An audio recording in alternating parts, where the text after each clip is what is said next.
here it is why we all are so lazy. Did you hear about an experiment where mouses were clinically unallowed to produce dopamine in their brain? And in this experiment, it appeared that they couldn't even go and drink water in their cage.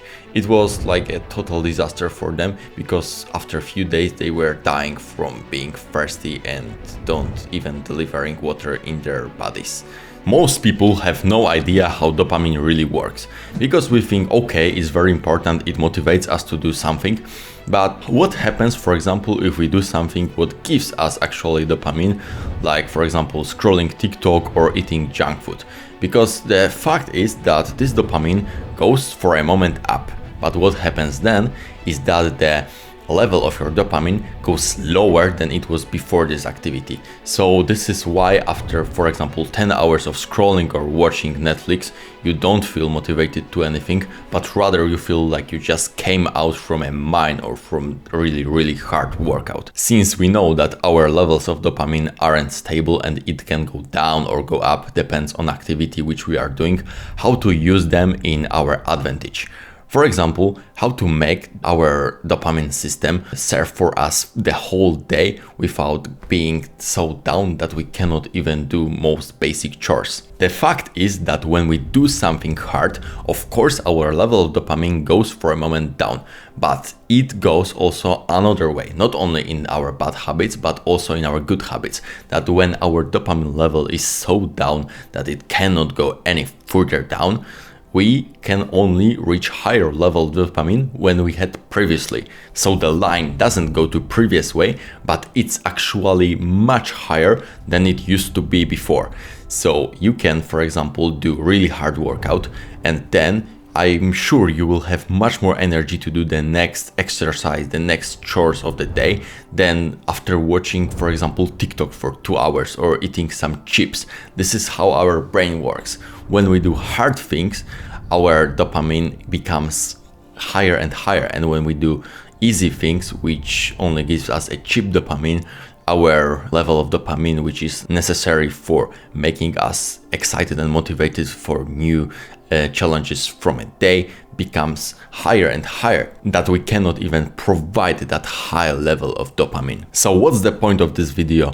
You shouldn't let your dopamine to be so up by easy activities like scrolling, eating junk food, watching porn or whatever. You shouldn't let your dopamine to be so much up, because this way you won't be able to do anything productive in your day. You should all the time think that, okay, it will lower my dopamine in this moment, but in the very next moment, I will have much more motivation to do anything which is productive from that day. So this is what you need to know about dopamine, and this is what you need to know about this, the most important neurotransmitter in your brain. I have also some list of activities which are making literally our brain like you take or some other drug. For example, did you know that after having a cold shower or just taking ice bath in a lake or cold river or something, actually your brain feels like you take cocaine, and it's not like a short-term effect because it can last for more than 3 hours. So think about that. Like when you scroll, you feel like you just came out from the mine, but if you just take a short cold shower, I mean it can be 30 seconds, your brain feels like you took cocaine. Of course, the more you take these showers, also your levels of dopamine will get used to that, because this is unfortunately how our brain works. There is not a drug, there is not a single thing which can all the time boost our dopamine level to a very enormous point. So you should be really careful and all the time choose new activities which can activate your new levels of dopamine. But this is how this system works, and if you learn that, if you learn what is really hard for you and what will lower your dopamine temporarily just to come back to this really high levels, you will achieve something amazing. Another great example are people with ADHD. Did you know that when they have a good day, they get really great amount of dopamine in their brain, so they can complete so many tasks in a normal day, which for normal people can take many days and many hours. They can do this just in one day, so it's really amazing. But When they have a weak day, this is when their brains don't produce enough of dopamine, so they cannot do literally anything.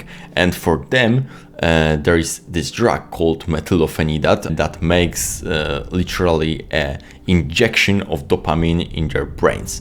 So it also works for normal people. However, I don't really recommend to use that because it has like serious side effects, and your brain then can be even not able to produce your natural dopamine anymore. And this is another example how important this neurotransmitter is in your brain.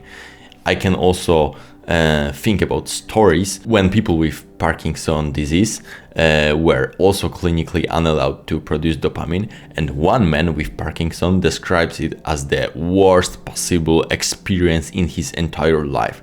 So if you can manage how your dopamines function and how you can control that, you can really become greater version of yourself. But how to use in practice this knowledge about levels of dopamine? I will tell you a story and a strategy which people with ADHD usually use, but it also works for very big amount of normal people, like how to motivate yourself to study or to work when you have absolutely zero motivation in a day. For example, first thing which you need to do is to do something which is exceptionally hard and in the same moment very easy and very fast to do. So for example, you can do maximum amount of push-ups which you can possibly do on your own, or you can, for example, have a very quick sprint in front of your house just to make yourself very exhausted. Another alternative is to just go into cold shower or try to do some other very hard exercise. The point is to make yourself exhausted and make it as unpleasant experience as it can be. So after this, you can lower your level of dopamine to the absolute bottom, but quickly it will go up to a moment that it will be much higher than before, and you will have much easier to sit in front of your books or in front of your laptop and just start doing something other productive. The another step in this process is to just drink coffee. Did you know that coffee can boost your level of dopamine? It's the most commonly used drug in the entire world, but it's a reason for that. It's very effective. So when you don't have absolutely any motivation to do, you can do something unexceptionally hard and drink coffee. Using this simple strategy, you can start working just right now with a motivation.